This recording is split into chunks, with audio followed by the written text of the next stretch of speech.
हमारे व्यस्त जीवन में ईश्वर की आवाज़। दिल्ली में रहने वाले लोग जब दिल्ली पुलिस की गाड़ी खड़ी देखते हैं और गाड़ी में लिखी हुई इस वाक्य को पढ़ते हैं कि दिल्ली पुलिस सदैव आपके लिए आपके साथ, दिल्ली पुलिस सदैव आपके लिए आपके साथ, यह पढ़कर लोगों को दृढ़ता का और सुरक्षा का अनुभव होता है। आध्यात्मिक व्यक्ति का भी ऐसा ही अनुभव है। आध्यात्मिक व्यक्ति अनुभव करता है कि पवित्र आत्मा सदैव मेरे लिए, सदैव मेरे साथ, और वही पवित्र आत्मा का अनुभव व्यक्ति में दृढ़ता और सुरक्षा का भाव जगाता है।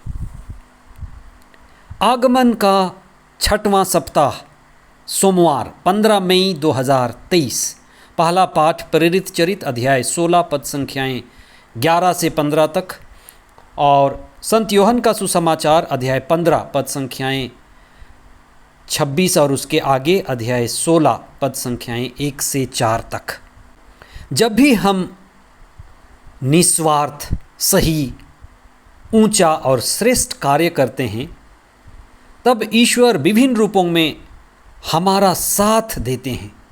जब भी हम ईश्वर से संयुक्त होकर कल्याणकारी, धार्मिकता और निष्काम कार्य करते हैं, ईश्वर का हाथ और ईश्वर का साथ हमारे ऊपर होता है।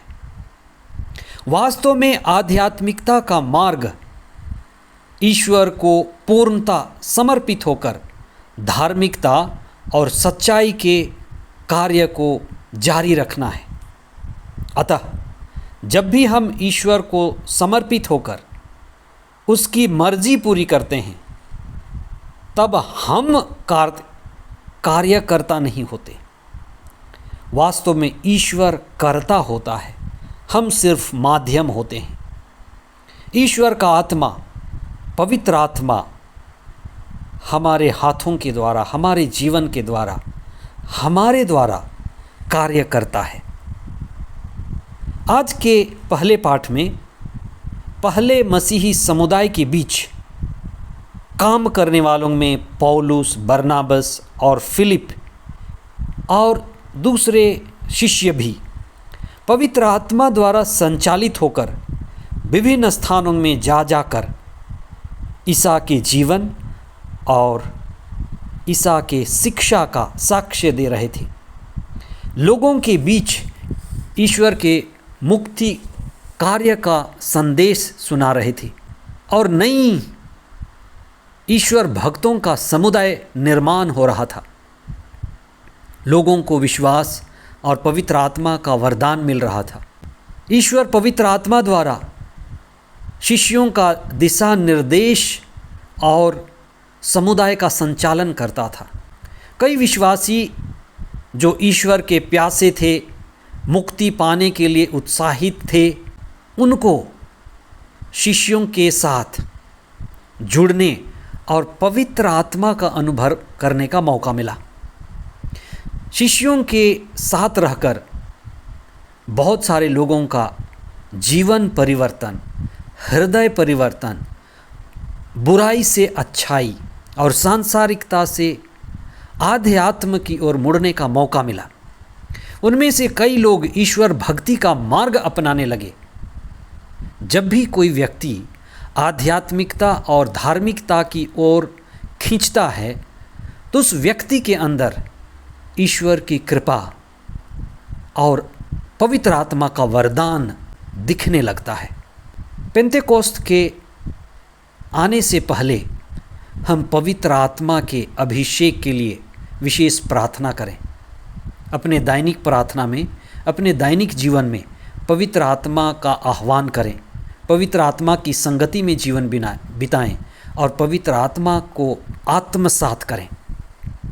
आज का सुसमाचार ईसा द्वारा शिष्यों को भविष्य में होने वाली घटनाओं के लिए तैयार रहने के लिए उन्हें हिदायत देता है कि कैसे शिष्यों को सद्गुरु ईसा के क्रूस मरण और दुख भोग और उनके मृत्यु के सहभागिता का हिस्सा बनना पड़ेगा। दुख और पीड़ा में बहुत लोग बिखर जाते हैं।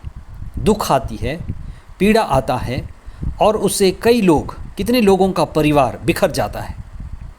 लेकिन कुछ लोग ऐसे भी हैं जो दुख में, पीड़ा में, उतार चढ़ाव में भी प्रार्थना में जुड़े रहते हैं, पवित्र आत्मा से संयुक्त रहते हैं और वो बिखरते नहीं, संवर जाते हैं।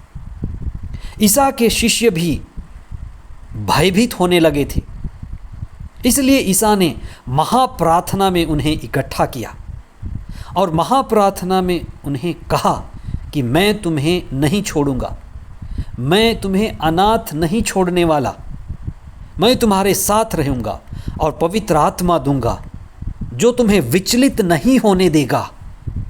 और आप विश्वास करें कि शिष्यों के जीवन में जो उन्हें जोड़ करके रखा वो पवित्र आत्मा था। माता मरियम थी जो उन्हें पवित्र आत्मा से संयुक्त रखी। हम पवित्र आत्मा से संयुक्त होकर अपने रोज़ दिन की प्रार्थनाओं में ईश्वर से जुड़ें, ईश्वर से संयुक्त होकर प्रार्थना करें, प्रतिदिन की प्रार्थना में पवित्र आत्मा का आह्वान करें और उसी के द्वारा अपने जीवन को संचालित करें। पवित्र आत्मा की संगति और पवित्र आत्मा का अभिषेक आने वाले दिनों में आपको, आपके परिवार को और आपके प्रार्थना में अनुभव के रूप में मिले। आमीन।